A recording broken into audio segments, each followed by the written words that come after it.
नमस्कार, मैं हूं रजत अवस्थी और आप देख रहे हैं इम्पैक्ट भारत टीवी। अब समय हो गया है दिन भर की बड़ी खबरों के विश्लेषण का। तो आपको हम आज जो खबरें बताने वाले हैं, दिखाने वाले हैं, जिनका विश्लेषण करने वाले, पहले आपको उनके बारे में जानकारी दे देते हैं। तो पहली खबर जो मैं आपको बताऊंगा वो है बांग्लादेश में चिन्मयानंद प्रभु के वकील पर हमला हुआ है। उसकी हालत गंभीर है, वो आईसीयू में एडमिट है। तो पूरा मामला क्या है ये बताऊंगा। अगली जो बड़ी खबर मैं आपको आज बताऊंगा वो है कि मोहन भागवत ने ऐसा क्यों कहा कि 3 बच्चे पैदा करने चाहिए, ये पूरी जानकारी आपको दूंगा। अगली बड़ी खबर जो बताऊंगा वो है कि अखिलेश यादव ने कहा है कि भाजपा जगह जगह खोद देना चाहती है।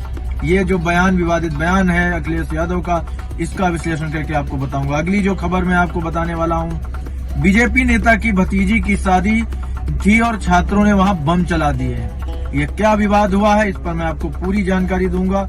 उसके बाद मैं आपको बताऊंगा कि बदायूं में भी अब जामा मस्जिद या नीलकंठ मंदिर, ये विवाद क्या है, जो नया विवाद सामने आ रहा है, इस पर पूरी जानकारी दूंगा। तो शुरू करते हैं आज की बड़ी खबरों का विश्लेषण। तो बात करते हैं पहले आज की सबसे बड़ी खबर की।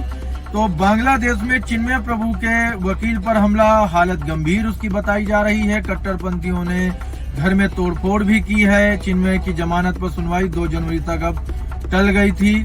तो आगे उस पर जो अपडेट होगा वो आपको देंगे, लेकिन अभी इस घटना के बारे में आपको जानकारी देते हैं। तो बांग्लादेश में देशद्रोह के आरोप में जेल में बंद धर्मगुरु चिन्मय कृष्णदास प्रभु के केस की पैरवी करने वाले वकील पर हमला हुआ है।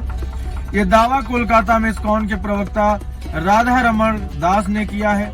राधा रमण दास ने सोशल मीडिया पर एक पोस्ट में रमन राय की तस्वीर के साथ कहा, चिन्मय दास के वकील रमन राय पर क्रूर हमला हुआ है।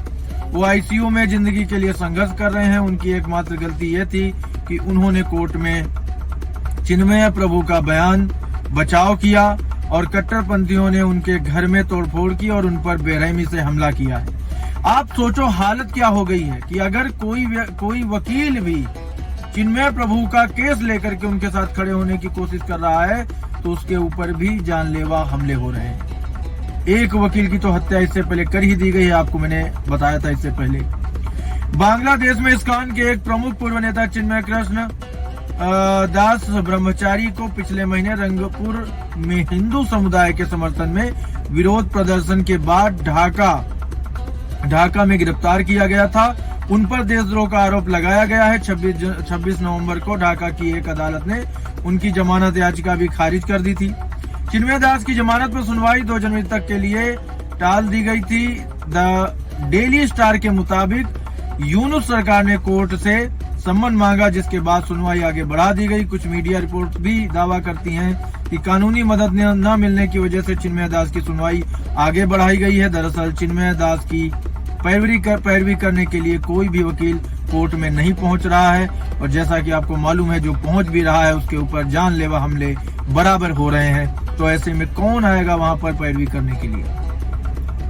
बांग्लादेश में सोमवार की रात ढाका यूनिवर्सिटी के कैंपस में सैकड़ों छात्रों ने सोमवार की रात ढाका यूनिवर्सिटी के कैंपस में भारत विरोधी नारे लगाए हैं और विरोध प्रदर्शन किया। ये छात्र सोमवार को अगरतला में बांग्लादेश के असिस्टेंट हाई कमीशन के कैंपस में तोड़फोड़ के खिलाफ प्रदर्शन कर रहे थे।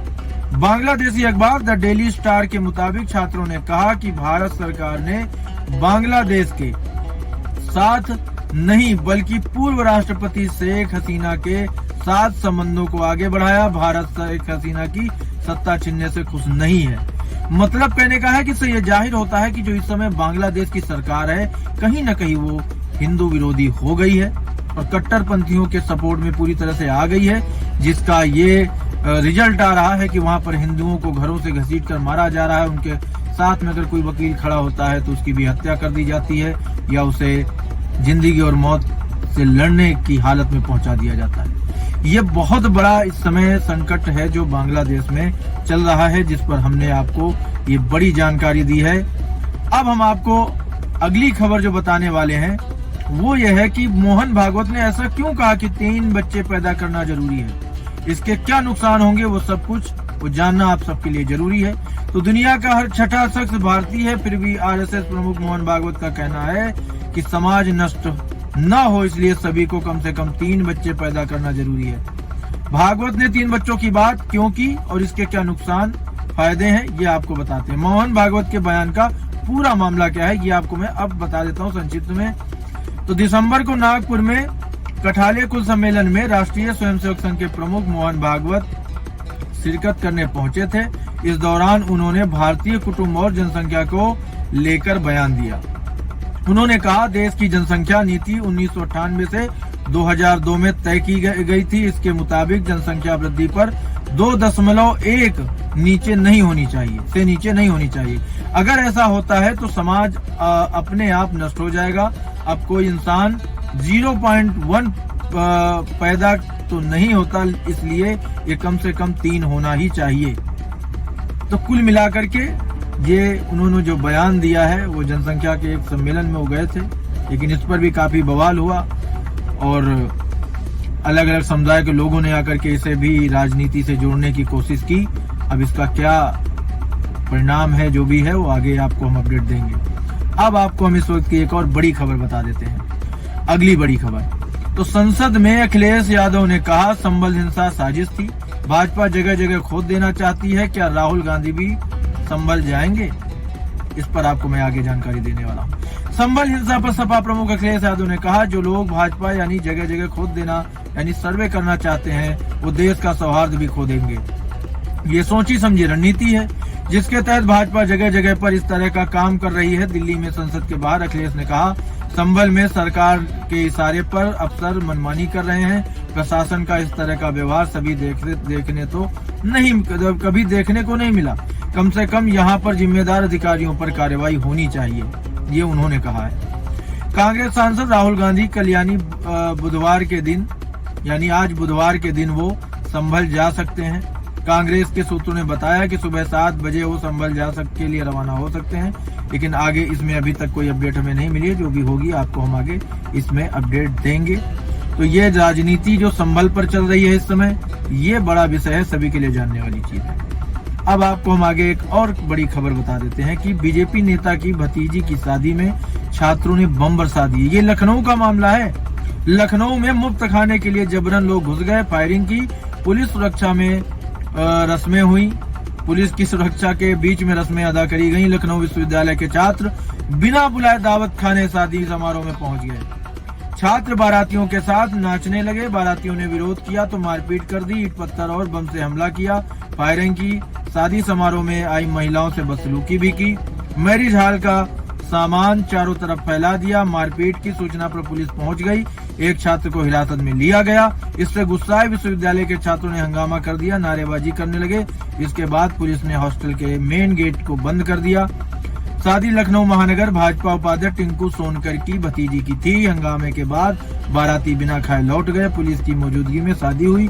पूरा मामला डॉलीगंज स्थित रामाधीन इंटर कॉलेज का है। वारदात के बाद जब टीम मौके पर हमारी पहुंची तो दूल्हे और दुल्हन के परिजनों से बात की। दुल्हन के पिता ने कहा, ये छात्र नहीं गुंडे थे।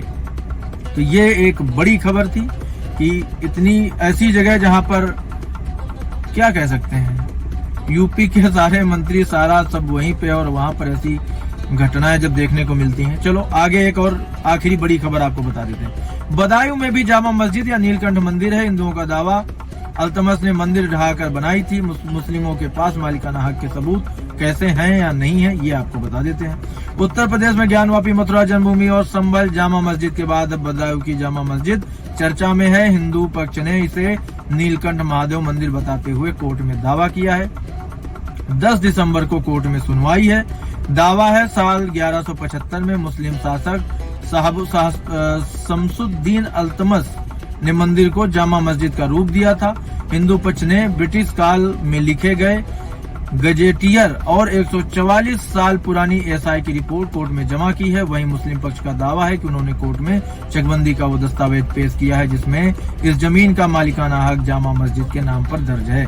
कोर्ट 2 साल से इस बात पर सुनवाई कर रही है कि मामला आगे सुना जाना चाहिए या नहीं। तो ये चीजें अब बदायूं में शुरू हो गई हैं। तो ये आज की बड़ी खबरें थी जो हमने आपको बताई हैं। तो अभी की ये बड़ी खबरें यहीं तक। अब हमारी मुलाकात आपसे होगी जल्द कुछ और बड़ी खबरों के साथ। तब तक आप देखते रहिए इम्पैक्ट भारत टीवी।